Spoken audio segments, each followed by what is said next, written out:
Hi guys, it's Taylor. Welcome back to my channel. Today we are wrapping up my July budget results. So we're gonna see how I did for the month. It wasn't that great, big hint. But if you've been keeping up with me in my weekly check-ins, there are some areas that I did pretty good on, and there are other areas that I totally botched it and went way over budget. Hint how far above my unbudgeted section I was. A huge part of that was me just not having categories that I probably should have budgeted for at the beginning of the month.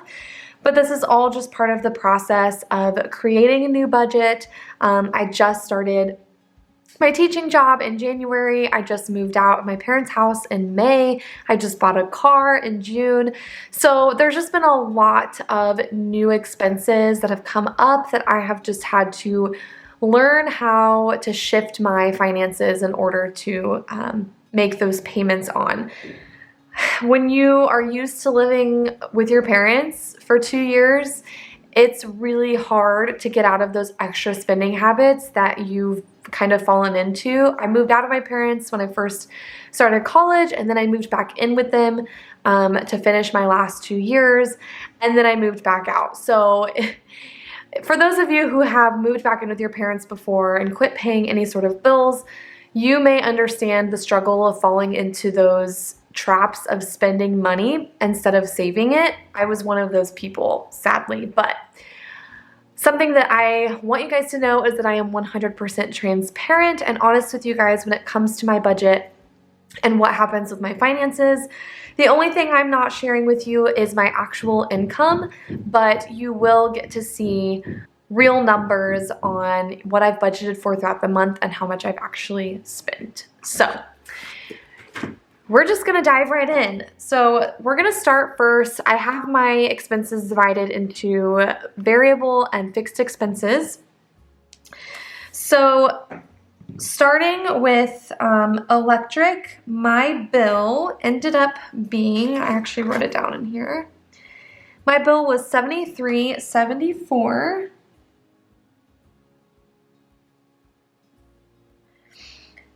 So that means I was 75 minus 73.74, $1.26 under, which I'm gonna write in green.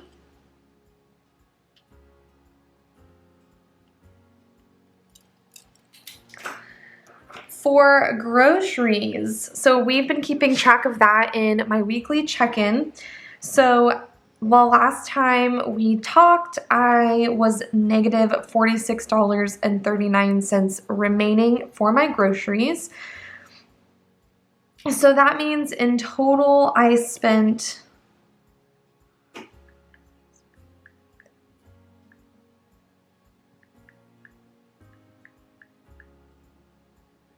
$246.39.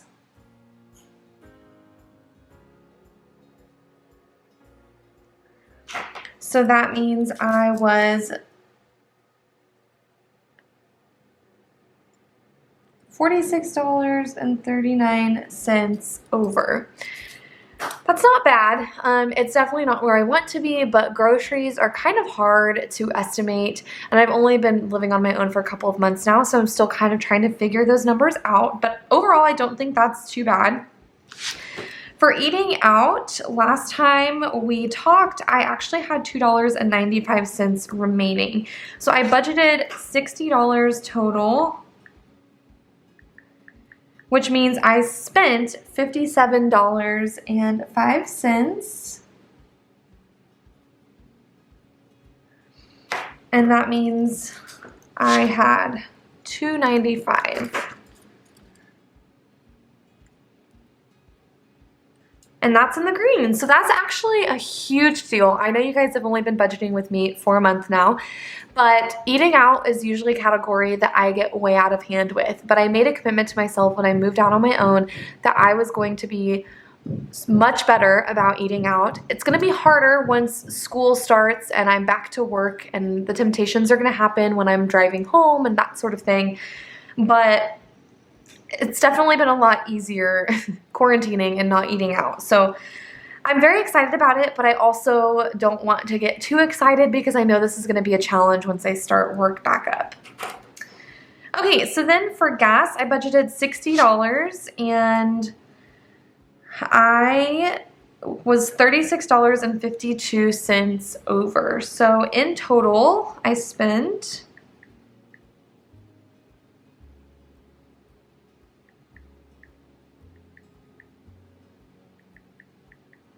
$96.62.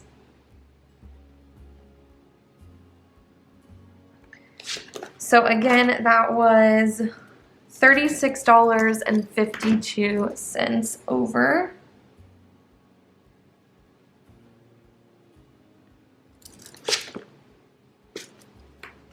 Sorry, that would be $36.62. Wait, did I do the math wrong there? Yeah, so that should be $96.62. I accidentally wrote that wrong. So $36.62 over. Definitely a lot more than I was expecting on gas. To be fair, I traveled twice and those were both not considered at the beginning of the month because I wasn't expecting to travel.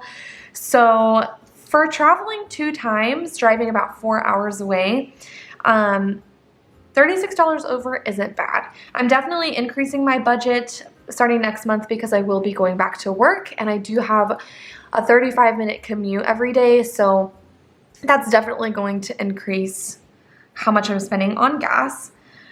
The next category is personal care, so I definitely was over on personal care. Let's see. I budgeted $100 and I spent, let's just go ahead and add these up.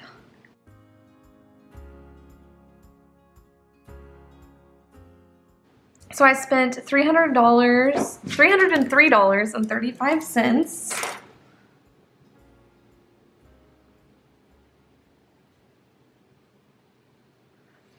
So that means I was $203.35 over.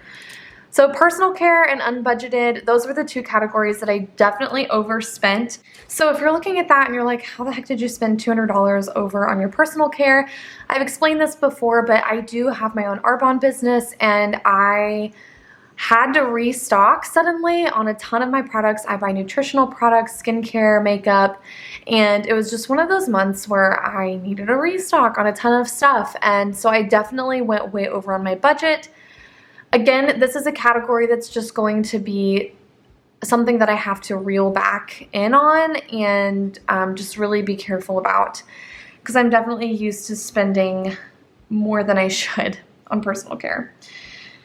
Okay, and then moving on to unbudgeted. This is where things definitely got out of hand.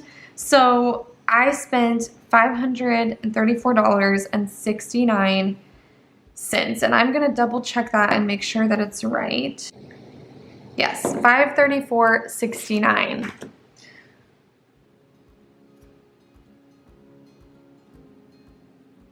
So this includes the traveling that I did.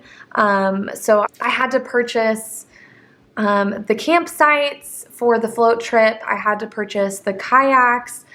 I also needed to buy a cooler for the trip because I didn't have one. I needed to buy chairs, just a bunch of camping stuff. I bought groceries for meals and drinks and all of that. And then there were obviously other things that went into the unbudgeted category that I just spent extra on. And truly, it was just not a good month when it came to extra spending. And we're going to be better in August. I'm making that commitment now. So anyways, that's $534.69. You guys are probably cringing at the fact that I spent that much extra money. And honestly, I am too.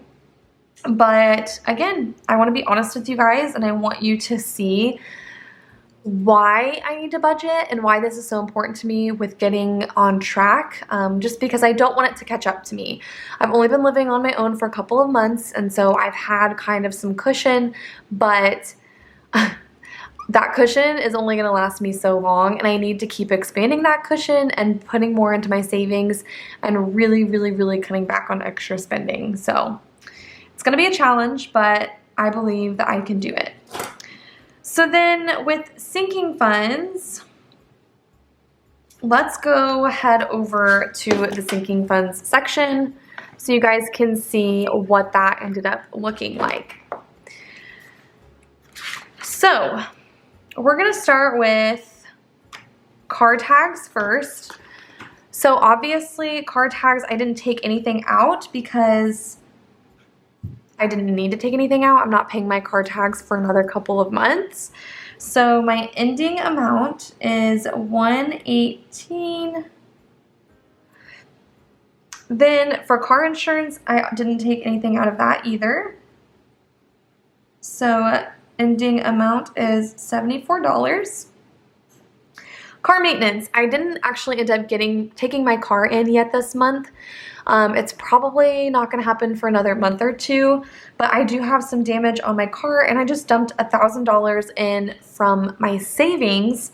This is not coming out of my actual budget per se, so it won't be included in the total, but the ending amount is $1,000.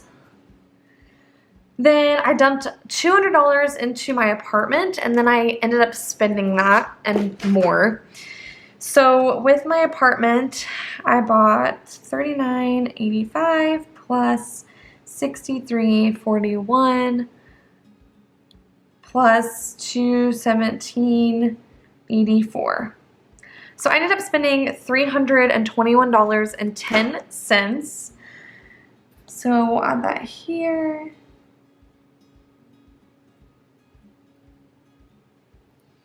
So my ending amount is going to be in the negative. So we'll have 200 minus 321. So I'm at negative 121.10. So next month I'm definitely going to have to add that money back into the sinking fund account. So it's no longer negative. Then for gifts, let's see.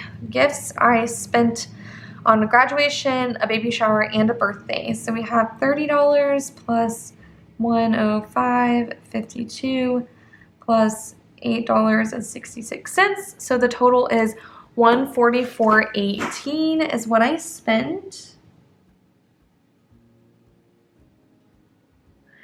So remaining in the gifts account is $5.80. Or sorry, $5.82. And then for a cell phone, I did not take anything out, so remaining is $100. So total, I spent $321 plus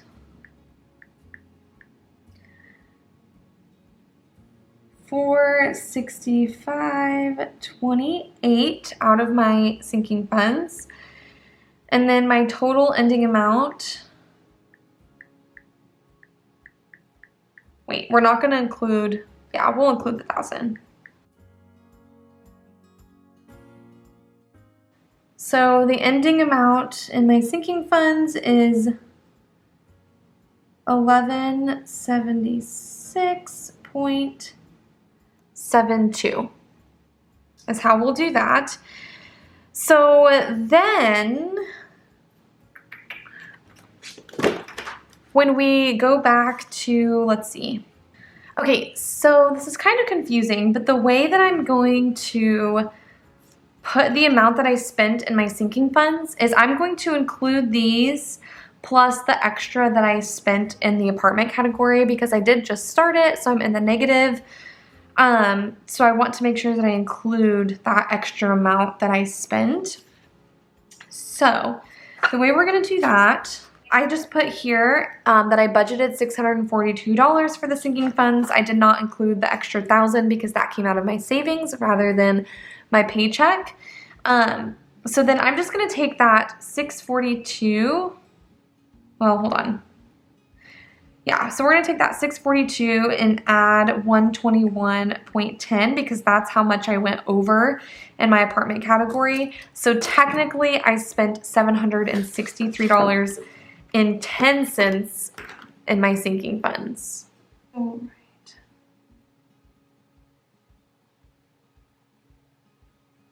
Hopefully that makes sense to you guys. Just let me know if you have questions about it. Anyways, that means I was over, let's see, 763.10 minus 642.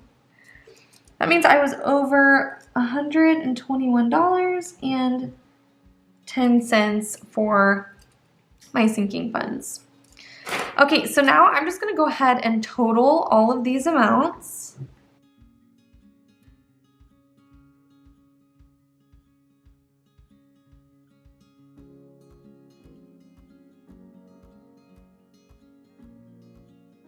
Okay, so that doesn't look good at all. I am $937.94 over my budget.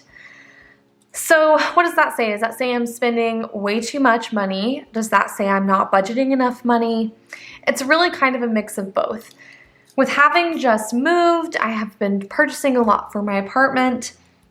And again, I'm still getting used to balancing the bills and that sort of thing, but at the same time, I did a lot of extra spending that didn't need to happen this month. So it's kind of a mix, but we're just gonna keep tweaking the budget and keep working at it. This was definitely overall just not a very good month for me, I would say. But you know, it is what it is. I have mentioned this several times, but I'm real with y'all. This is real life. This is how my month went. So let me know down in the comments how your July budget went. Did you save? Did you overspend? How did it go for you? I definitely want to know, so leave your comments down below. Thank you all so much for watching. If you enjoyed this video, please be sure to give it a thumbs up. And if you haven't, please be sure to subscribe. I do upload new videos every week, and I will be seeing you guys in my August budget videos. Thank you so much again, and I can't wait to see you all next time. Bye, guys.